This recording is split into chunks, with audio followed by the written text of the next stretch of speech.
Pension కానుక ఆసరా పథకాల లబ్ధిదారుల మనోభావాలను వీడియోల రూపంలో అత్యుత్తమంగా సేకరించిన వాలంటీర్లకు ఈ ఏడాది కొత్తగా 997 అవార్డులు ఇస్తోంది ప్రభుత్వం. కుటుంబ సభ్యులు ప్రతి ఇంట సంతోషాలు నింపే సేవా తత్పరులు. ఈ సేవలకు మొత్తం భారతదేశం అభినందిస్తా ఉంది. ఆంధ్ర రాష్ట్రం ఒక్కరు మార్చిన ఈ వ్యవస్థనే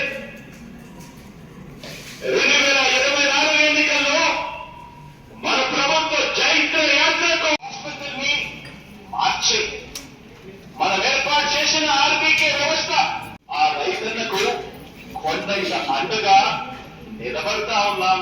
గ్రామ స్థాయిలోని మనం ఏర్పాటు చేసిన ఈ వ్యవస్థ మన ఎజెండా ప్రకారం సేవ చేయడానికి మన వ్యవస్థలు పుట్టే మన ప్రతి అన్నతమ్ముడికి వివరించవచ్చు, ప్రతి రైతన్నకు చూపవచ్చు. అందుకే ఈ తేడాను గమనించమని కోరుతా ఉన్నా.